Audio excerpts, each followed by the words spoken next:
What's up, my YouTube friends?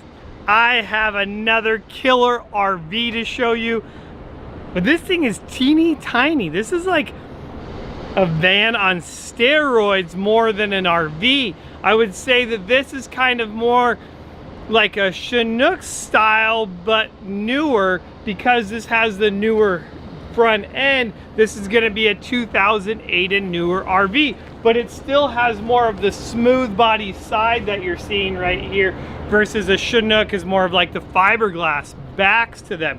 So if you're in the market for a small RV, you're definitely going to want to stay tuned for this whole video, because of course we'll take you guys inside and show you all the cool stuff in there. And I already unlocked the door, that way I don't get locked out. So let's go jump into this thing, guys. All right, guys, so we're gonna come up to the front of this thing, and the first thing that I wanna point out to this is you can see just how big this is, all the way from the great state of Washington. I don't know if it's a great state. I've never been there. Maybe you guys that live there, been there, can enlighten me. Comment below, how cool is Washington? Not so cool. I know you guys get a lot of rain. I don't know if I could handle all that rain. But anyways, so we have an Aluminess bumper on here. So if you were looking for a giant bumper, definitely you can get one of those from Aluminess. And what's great about their bumpers is then it can also, you can put a winch in it. You can see they have their winch. This has got a normal cable versus a synthetic nylon cable. I typically prefer those. I know that's like Ford and Chevy. You're gonna go back and forth on that, whether you like the cable or a synthetic rope. I prefer the synthetic rope, but the point is that you can put a winch in this bumper, and that is awesome. It's also going to give you a ton of protection up front, and if you're not running a winch, what's great about the Aluminess bumper is that it provides you storage inside there where you would have the winch, and it's lockable right there, and it's locked. See, I can't even get in there if I wanted to, but if I wanted to store stuff in there, I could. So enough about the bumper. Even though it's cool, it's not as cool as the suspension that we put on that. And what we put on this is our 6-inch kit. That's gonna be our Baja Grocery Getter kits for our Ford Econolines or E-Series vans, RVs, and anything like 2000 and older. So let's jump in here and check this thing out. So you guys are always asking what we're doing in this, so we want to show you. So in here you can see that we're running our Skyjacker coils in here. We've added our Fox shocks to control the ride. And on this particular vehicle, due to the size of it, we've also kept the sway bar, where you can see we've dropped the sway bar brackets right here so that they're going into the I-beams in the original location. So if you're thinking about doing this install at your house, in your driveway, in your garage, or wherever it may be, this is something that you can do, and make sure that your garage is really tall, because I would hate for you to put the lift on in your garage and then not be able to get it out of your garage. Just saying.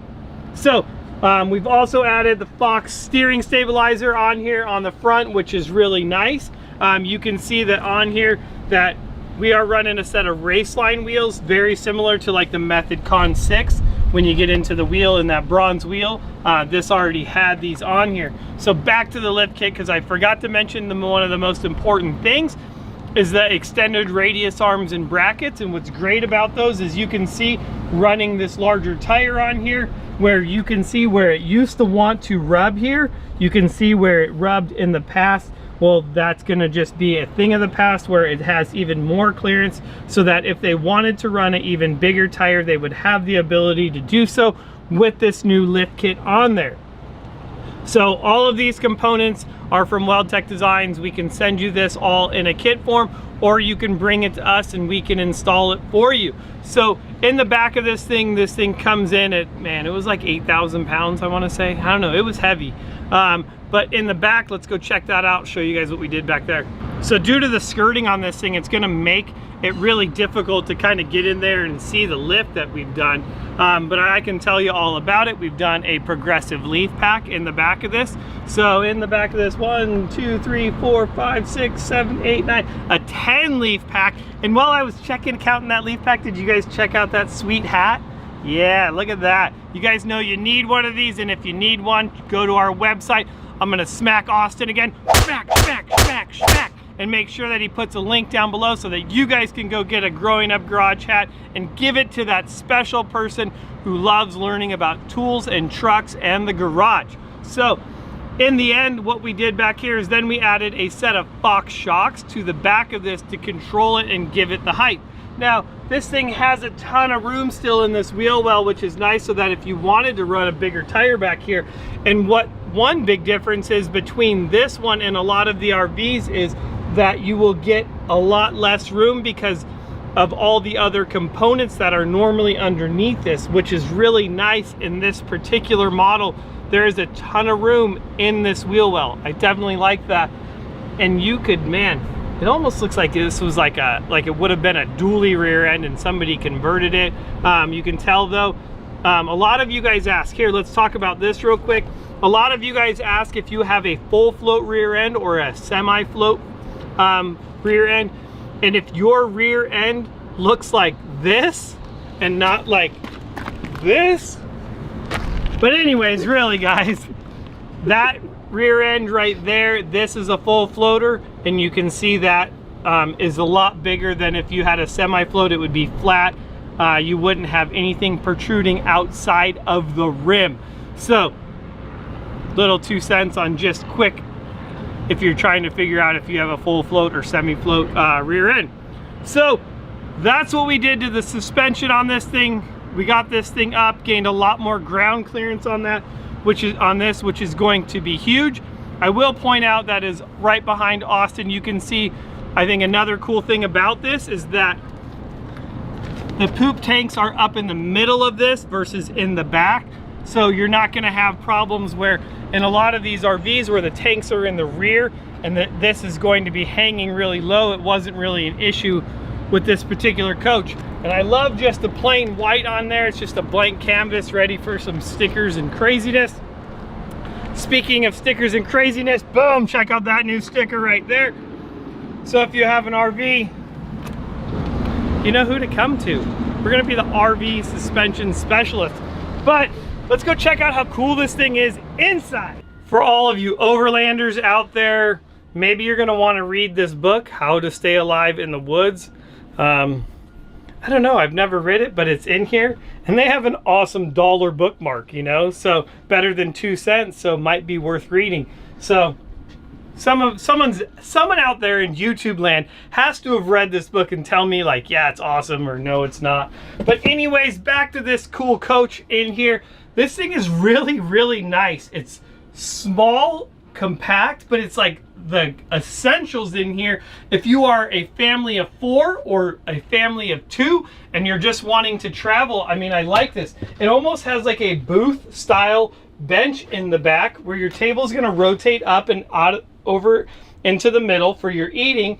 But then this is also going to be able to convert into a bed, which is going to be, you know, I mean, that's ideal if you're going to have kids. You want to put your kids to bed back here. And I want to point out this is something that you don't even get in a lot of RVs that we go through, is that this is going to have an oven, which is going to be really nice. A lot of the Class C's that we go into do not have ovens. It's just cabinets. You always have that as an option. And maybe for some of you, you don't even like cooking in your oven. It's also, we have the microwave. We're going to have our freezer and refrigerator over here, which is going to be childproof. So all kinds of good stuff in there. Ooh, it's still cold. So very nice. Gonna have a big pantry in order to put your stuff. And another thing is I'm gonna have to switch spots with Austin now, is this RV also has a COVID bathroom. And if you don't know what I mean, that means when you're out of toilet paper, you can go and sit on the toilet and then use the shower head to wipe or wash yourself. We could call it a European style bathroom because you don't need toilet paper in this bathroom. Or when you're done going to the bathroom, you can just take a shower. So definitely cool. You're not going to get that in a lot of like the Sprinter van conversions, or if you do, a lot of them are a lot smaller. Austin and I are going to head down to the RV place. We're going to have to just go check out Sprinter vans. I'm going to throw up a card right here so that when we do that video, it's going to be like, whoosh, there it is, card. We're going to go check out Sprinter vans at the RV store to be like, yeah, these things are cool, or no, they suck. Anyways, just my opinion, you know, opinions. What are opinions? So very cool. Still a lot of room for such a small coach. And then what is even better about this is you're going to see this full-size queen bed up here, a ton of space, easily fit 2 adults up here, no problem whatsoever.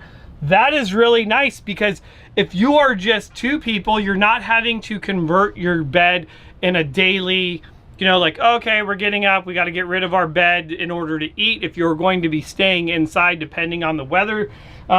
And then I really like the hardwood floor that they've done in here. This is really nice. And then we just have our driving compartment, super simple. This passenger seat I think is on a swivel. I don't know, might not be. If it wasn't, that would be the one thing that I would add to this, would be putting this seat on a swivel so I could kind of hang out and look back towards the back. Kitchen, sinks, more storage space. Overall, I'm gonna have to say that I dig this thing a lot. I mean, I'm into these RVs. I love RVs and RVing, but I like just how small this is and how perfect this is for like 2 or 4 people. So I think that is all I have for this video. Again, guys, let me know, are you enjoying my craziness and the inside tours of these to get an idea of what's going on in them? Or could you care less and you just want to see the outside? Comment below, let me know what you think. And while you're down there, smash that subscribe button, because I had to have at least been somewhat entertaining, maybe. So I'm Jeremy from WeldTech Designs. You just got to see this awesome RV and a Baja Grocery Getter kit. That's all I got, and I will see you later.